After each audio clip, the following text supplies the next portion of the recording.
Welcome to News Grey. Ukrainian President Volodymyr Zelensky accused Russia of effectively rejecting US-backed ceasefire proposals after fresh strikes targeted civilian infrastructure. During a 90-minute call with US President Donald Trump, Russian President Vladimir Putin agreed to pause attacks on Ukraine's energy facilities, but refused a full ceasefire unless the West halted all military aid. Shortly after the call, air raid sirens sounded and explosions were reported across Ukraine, with Zelensky confirming strikes on a hospital in Sumy. The Kremlin stated that Putin ordered a 30-day suspension of strikes on energy sites, but insisted on the complete cessation of Western military support as a condition for peace. Washington has been pushing for a 30-day ceasefire as a step toward ending the three-year war. Trump, who has been working to resolve the conflict since returning to office, described his call with Putin as good and productive. However, Moscow demanded that Kyiv not rearm or mobilize during the ceasefire.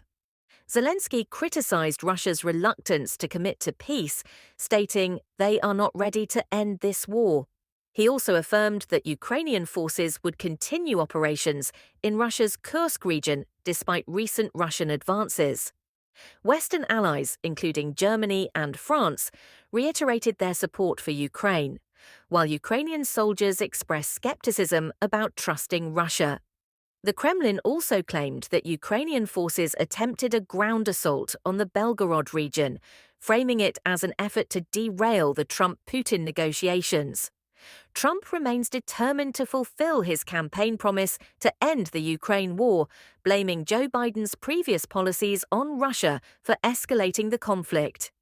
His approach represents a stark departure from past U.S. policy, as seen in his highly publicized Oval Office confrontation with Zelensky.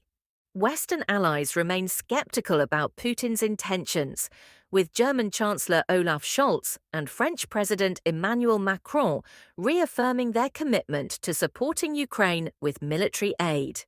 "Ukraine can count on us," Scholz said. Meanwhile, Ukrainian soldiers on the front lines expressed doubts about trusting Russia, with one soldier stating, "How can you trust people who attack you and kill civilians, including children?" The situation remains tense, with fears of further escalation and civilian casualties.